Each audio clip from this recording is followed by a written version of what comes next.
Good afternoon, everybody, and welcome back to another installment of Scott's Selections here for October 1st. Before we get into today's play of the day, quick just announcement of what happened yesterday.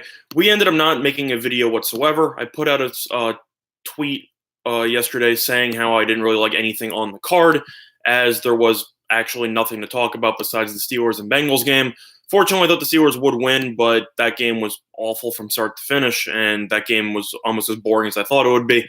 So we ended up touching it. Now, in terms of why today's video is coming out so late, the reason for that is because I wanted to wait until both teams officially announced what their lineups would be for the NL wildcard game between the Brewers and the Nationals.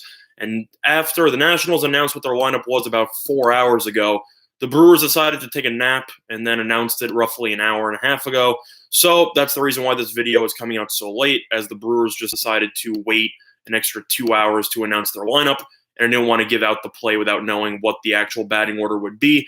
Now, in terms of the play of the day, we are going to be sticking with FanDuel here on the FanDuel Sportsbook, which is available in New Jersey, as well as some other places. But in terms of that, the thing we're actually going to be taking here, which is available in other books as a no-score first inning. However, the no-score first inning on FanDuel is roughly minus 140. And at that point, you actually can get a better value. If you end up betting on, it says here on FanDuel, the first inning result draw is minus 136. However, if you take the total runs, it comes out as 0 runs at minus 150. But if you end up going to first inning correct score, tie 0-0, that is available at minus 130, and that will be the line that we are taking. So the play of the day is going to be on the FanDuel book. First inning correct score, tie 0-0, which is available at minus 130, which is the exact same thing on all of your books as a no-score first inning. But for some reason, 0 runs is minus 150 on FanDuel, but tie 0-0 in the first is minus 130, which makes no sense. So you're getting better value with that, and for that reason, that will be the play of the day. How's it going, Terry? Also, just a quick recap of what happened in the last play that we had. We gave out a play on Sunday night, which I forgot to explain what happened. My bad. We gave out Elliott over 18.5 carries at plus 108. He finished the game with 18 carries. Brutal. Lost by half a carry. Happens. We've had a bit of a bad run lately, and we look to bounce back in this game. Now, the play that is going to be no-score first inning, and the main reason why we like that is due to the starting pitchers and their numbers against the top of the order for their respective teams. Specifically, you have Brandon Woodruff, who's going on the hill for the Brewers, and Max Scherzer going on the hill for the Nationals. Woodruff has been very solid against the Nationals in his career, as he is 2-0 with a sub-1 ERA in his last 2 starts against the Nationals. The Nationals' top of the order will be Trey Turner, Adam Eaton, and Rendon, followed by Soto and Howie Kendricks. So we will go in order of talking about Woodruff's numbers against all of those hitters. Trey Turner against Brandon Woodruff is 1 for 6 in his career, followed by Adam Eaton, who is also 1 for 6 in his career. Rendon is 1 for 9 in his career against him. Soto's 1 for 1, so he has pretty good numbers. But after him, you have Howie Kendrick, who is 0 for 2 with a walk. And if I even want to go even further, do I have Cabrera? Cabrera's actually never faced him before. But overall, you have the majority of the top of the order for the Nationals, specifically 4 of the top 5 hitters for the Nationals have a batting average of 167 or lower versus Woodruff, which I think means that the Nationals probably shouldn't score in the first inning. Meanwhile, Scherzer also has great numbers against the top of the order for the Brewers. The Brewers' top of the order will be Grisham, Grandal, Moustakas, Hira, and Braun. Now, some of them have not faced Scherzer in their career, as Grisham has never faced him before, as well as Hira. But at the same point, Grandal and Moustakas have terrible numbers against Scherzer in their career. And Grandal is 1 for 13 with 7 strikeouts, and Moustakas is 6 for 36 with 11 strikeouts. So I think you should see no run in the first inning based on how well these pitchers have performed against the type of batters they will be facing in the first inning. And it's worth mentioning, though, in terms of my leans for the full game, if you are taking the Brewers, take in mind that Woodruff, despite having great numbers this season, will not pitch more than 3 innings, as he has only made 2 starts since coming back off the IL, and he has gone 2 innings exactly in both of those starts.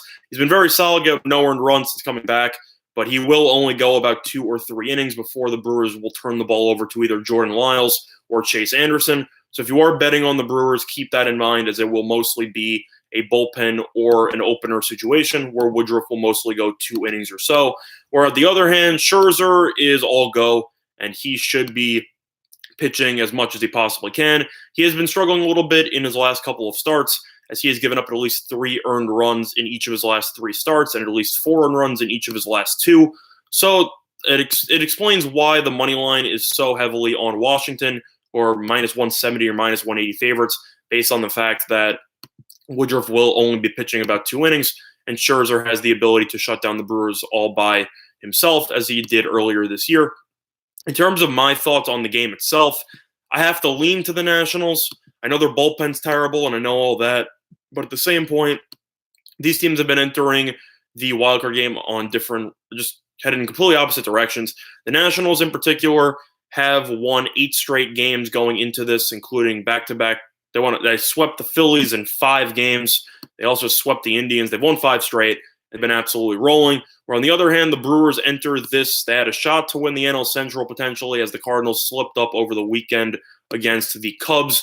However, the Brewers ended up getting swept on the road against the Rockies, who had one of the worst records in the National League. So in terms of current form, I'd have to lean to the Nationals. And in terms of the game itself, the wind will be blowing out slightly to left center at about 6 miles an hour. However, the total in this game is very low at 7.5, which makes me believe that all the odds makers think this will be a very low-scoring game, which definitely shows why no-run first inning makes sense. You will run into some issues, though, with the Nationals' bullpen, assuming Scherzer does not go at least 7 innings. So that is something that's concerning in terms of the total at 7.5. I would personally lean to the over on 7.5, as I think that Scherzer will go 6 or 7. Woodruff should go 2 or 3. Lyles and Anderson, I think Lyles is pretty good. Anderson, I'm not a big fan of. But I definitely do not want to get behind this Nationals bullpen late in the game, as the Brewers have the ability to score some runs and to make up a potential deficit. Plus, the Brewers bullpen has been better lately, but it still has some pieces that I'm not fully sold on. And I think the fully reliable piece in that bullpen is Hader, who has also had a bit of a down year. So for me, I will lean to the over. I will lean to the Nationals winning. But the play of the day will be on the score of 0-0 at the end of the first inning, which is available at minus 130 on FanDuel. Now, before we conclude today's video, though, a quick reminder of our sponsor, PointsBet, all in sportsbook in New Jersey. A couple of great deals for you. Up to 2 risk-free bets up to $1,000. If you end up betting on any sports and end up losing, you simply get your money back, which is a great promotion that more sportsbooks would use. Quick question from Memon. What do I think of the total runs under 7.5? I would lean to the over 7.5, but I really am not a big fan of it. I think if you were going to take the under, you should take the under first 5 before the Nationals bullpen's able to even pitch. If you were taking the under 7.5, you are gambling with the Nationals bullpen, which was the worst bullpen in all of baseball, if not the second worst bullpen behind the Orioles. But overall, that bullpen's terrible, and I would not want to touch that. So, Memon, if you were going to take the under, I would take the first 5 under, as Scherzer and Woodruff. Woodruff should get you at least half the way there, and Scherzer should get you the entire way. I think it should enter the 6th at roughly, 2-1, 2-2 maybe, give or take. But I think that it could potentially open up in the second half, as you end up seeing a lot of runs caused by the Nationals bullpen. So that's my thought on that. But the play of the day will be the score of 0-0 at the end of the first inning, which is available on FanDuel at minus 130. Other than that, though, that's going to do it for this installment of Scott's Selections here for Tuesday, October 1st. And good luck to all of you and your respective bets today. Bye, everyone.